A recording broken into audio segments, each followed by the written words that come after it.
고린도전서는 바울이 고린도에 있는 성도들에게 쓴 편지입니다. 항구 도시 고린도는 자연스럽게 교통과 상업의 중심지였고 지적 호기심이 풍부한 지역이었습니다. 그래서 여러모로 참 풍성했습니다. 지적으로도 또 물질적으로도. 하지만 그 풍성함이 그들에게는 독이 되었습니다. 서로의 신앙과 여러 가지 조건들을 비교하며 자신들만의 벽을 세웠고 영적 우월감에 빠져 있었습니다. 지적 호기심이 참 많아서 영적으로도 여러 가지 바울에게 질문을 하며 그 욕구를 채워가려고 했고 바울의 답을 들었지만 정작 그들의 마음은 텅 비어 있었습니다. 바울은 그런 고린도 성도들을 자신과 동료 사도들과 고린도 성도들을 비교하면서 권면하고 있습니다.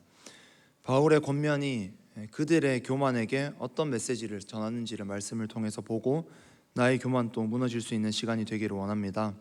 첫 번째로 고린도 성도들은 이미 왕이 된 자들이었습니다. 7절 말씀, 누가 너를 남달리 구별하였느냐? 내게 있는 것 중에 받지 아니한 것이 무엇이냐? 내가 받았은즉 어찌하여 받지 아니한 것 같이 자랑하느냐? 우리가 가진 모든 것은 받은 것입니다. 하지만 고린도 성도들은 받은 것을 받지 아니한 것으로 여겼다고 합니다. 그들은 하나님께서 나에게 주신 것이라 생각한 것이 아니라 내가 가진 것을 다 나의 것이라 생각하며 살았습니다. 청지기로 살지 않았습니다. 그렇게 착각하면서 그것들을 자랑하고 있었습니다. 이 모든 것이 나에게 은혜입니다.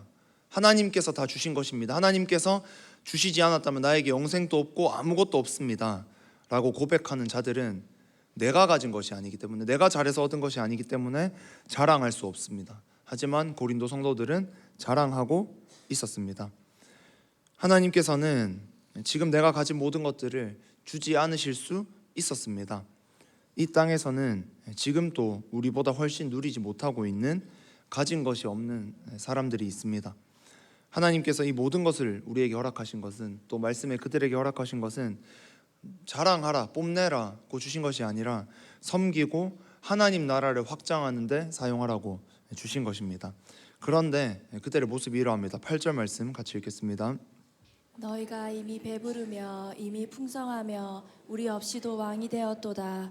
우리가 너희와 함께 왕노릇하기 위하여 참으로 너희가 왕이 되기를 원하노라.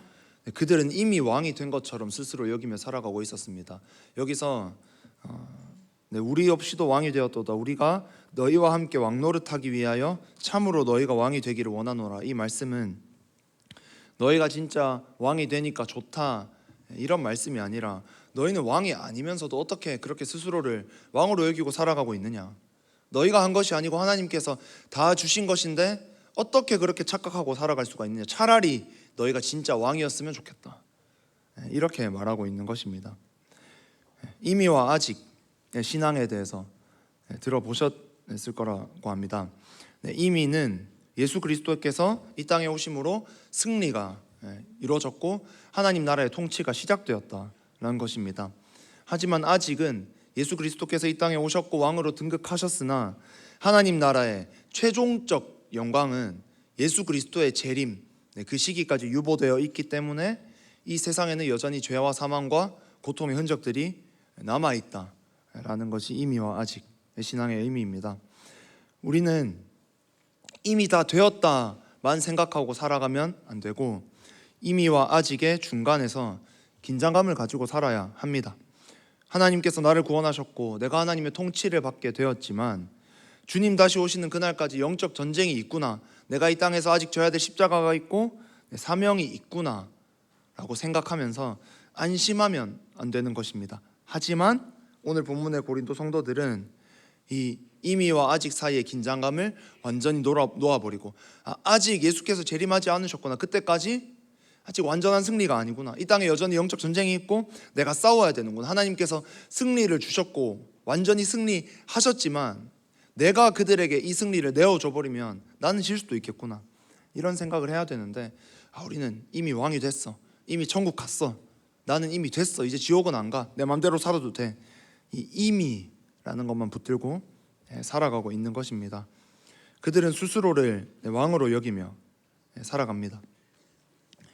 하지만 그리스도께서는 영광만 주신 것이 아니라 이 땅에서 나그네로 살아가는 동안 져야 할 십자가에 대해서 말씀하셨습니다. 하지만 그들은 그 십자가는 쏙 빼고 자신들이 누릴 영광에만 취해서 살아가고 있었던 것입니다. 은사와 지혜만을 자랑하며 스스로 점점 높아지고 있었습니다.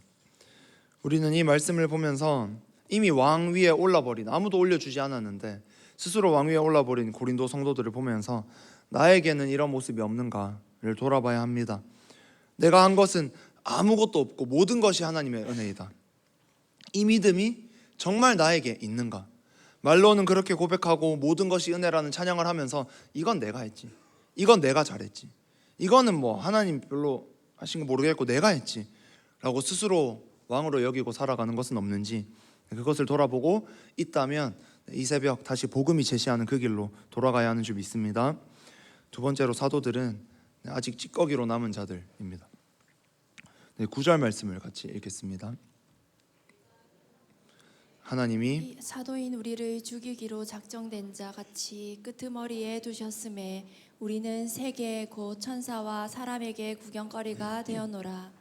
바울은 계속 오늘 본문에서 대조를 하는데요. 이미 스스로 왕이 되어버린 고린도 성도들의 모습과 사도인 자신과 자기 동료들의 모습을 이렇게 대조를 합니다. 9절 말씀, 방금 읽은 말씀에 하나님이 자신과 사도 동료들, 그냥 사도라고 하겠습니다. 하나님께서 사도들을 죽이기로 작정된 자, 또 끄트머리에 둔 자로 두셨다라고 비유합니다. 여기서 끄트머리에 둔 자라는 표현은 그냥 영광의 뒷순서를 누린다, 뭐 이 정도 의미가 아니라 그냥 뒤에 있다, 이 정도가 아니라 당시 로마의 개전 행렬의 이미지를 빌려온 것입니다. 전쟁에서 승리한 로마 장군이 입성을 할 때 행렬의 맨 앞에는 전리품과 승리한 군사들이 서고, 행렬의 맨 끝에는 가장 마지막에 끄트머리에는 처형당하기로 예정된 포로들이 결박된 채 끌려갑니다. 바울은 하나님께서 사도들을, 하나님의 마음을 가장 잘 알고 예수님을 닮아서 그 사랑을 세상에 직접 실천하며 살아가고 있던, 복음을 전하고 있던 그 사도들을 가장 앞에 두신 것이 아니라 끄트머리에 두셨다라고 표현합니다. 또 그 이후에도 계속 성도들과 사도들을 비교하다가 13절에서 마지막으로 이렇게 말합니다. 같이 한 목소리로 13절 읽겠습니다. 비방을 받은 즉 권면하니 우리가 지금까지 세상의 더러운 것과 만물의 찌꺼기 같이 되었도다. 그냥 가장 끄트머리에 둔 자, 죽이기로 작정한 자, 여기서 더 나아가서 세상의 더러운 것과 만물의 찌꺼기 같이 되었도다. 이것은 당연히 패배감에 절은 고백이 결코 아닙니다. 하나님 앞에 복음을 정말 제대로 깨달은 자만이 할 수 있는 고백입니다. 세상의 더러운 것의 사전적 의미가 뭔가 보면 그릇을 닦아내고 남은 찌들어 있는 때, 이거 만물의 찌꺼기라는 말은 먼지나 그런 더러운 것을 닦고 남은 걸레 조각, 이런 것을 의미합니다. 닦고 버려지는 것입니다. 쉽게 말해 가장 낮은 자리를 표현하고 있습니다. 복음을 진정 깨달은 사람의 고백은 이러합니다. 고린도 성도들은 세상을 향한 애정과 집착과 사랑과 이런 것들이 있었기 때문에 스스로 찌꺼기가 되는 것을 결코 선택하지 않았습니다. 끝까지 거부했습니다. 하지만 바울과 사도들은 만약에 복음이 전해진다면 그렇게 있는 게 찌꺼기 취급받고 이러는 게 쉽지 않겠죠. 세상의 구경거리가 되고 이런 말씀도 나오는데 그것이 마음이 좋지 않겠죠. 하지만 복음이 전해진다면, 하나님께 영광이 된다면 이 세상에서 찌꺼기 같은 대우를 받아도 상관없다라고 말합니다. 나의 고백은 어느 쪽에 가까운가? 이것을 돌아봐야 합니다. 고린도 성도들의 그 스스로를 계속해서 높여서 왕의 자리로 점점 올라가고 있는 그런 모습과 바울과 사도들의 고백, 내가 때로는 찌꺼기처럼 세상에서 그런 취급을 받아도 살아계신 하나님께 영광이 된다면, 나로 인해서 복음이 전파된다면 괜찮습니다 라는 이 고백, 나의 삶은 어느 쪽에 가까운지를 이 말씀을 통해 돌아볼 수 있습니다. 하나님께서는 독생자 예수 그리스도를 이 땅에 보내시고 십자가에 못 박혀 죽게 하심으로 우리를 구원하셨습니다. 이것은 하나님께서 이미 우리에게 확정적으로 주신 은혜입니다. 하지만 이 땅에서는 아직 여전히 교만해지지 않기 위해서, 겸손하기 위해서 긴장감을 가지고 살아가야 합니다. 바울이 찌꺼기로 스스로를 표현한 것은 왕처럼 살고 있는 고린도 교인들을 이렇게 부끄럽게 하려고, 이렇게 수치스럽게 하려고 한 말이 아니고, 다 버리고 지금 다 떠나라 이런 말도 아닙니다. 너희의 중심이 정말 어디 있느냐, 너의 중심을 정말 하나님을 향해 있느냐, 이 중심의 문제를 지적한 것입니다. 예수 그리스도를 깨달을 때, 십자가를 깨달을 때 복음을 제대로 경험한 자만이 누릴 수 있는 진정한 축복. 세례 요한이 나는 쇠하여야 하겠고, 그는 흥하여야겠고, 나는 쇠하여야 하리라. 이렇게 예수님만을 높이고 나를 낮춘 이 고백처럼 예수를 위해서라면 때론 하나님께서 찌꺼기 같은 위치에 나를 두시더라도 내가 기꺼이 거기서 복음을 전하며 살겠습니다. 이런 고백이 있을 때 진정한 하나님의 축복을 경험할 줄 믿습니다. 세상에서는 왕으로, 하늘에서는 찌꺼기로 사는 그런 인생이 아니라, 세상에 찌꺼기로 살 때가 있더라도 하늘의 왕으로 살아서 주님과 가장 가까이 있는 자만이 경험할 수 있는 진정한 하늘 보화를 경험하는 우리 모두가 될 수 있기를 소망합니다. 어떤 위치에 놓이더라도 괜찮은 삶, 그 사람은 하늘 보화를 발견한 삶입니다. 세상 보화밖에 모르는 사람은 세상에서 낮아져 있으면 불행하고 힘들고 비교하고 이렇게 되지만, 진정한 하늘 보화를 가진 사람은 때로는 하나님께서 왕처럼 높이실 때도 그곳에서 겸손하게 섬기며 살고, 때로는 하나님께서 찌꺼기처럼 낮추실 때도 그곳에도 변하지 않게 복음을 전하며 삽니다. 어느 곳에 있더라도, 내가 어느 곳에 처할 때라도 중심을 바르게 가지고 하늘 보화를 누리며 살아가는 우리 모두가 될 수 있기를 소망합니다. 같이 기도하겠습니다.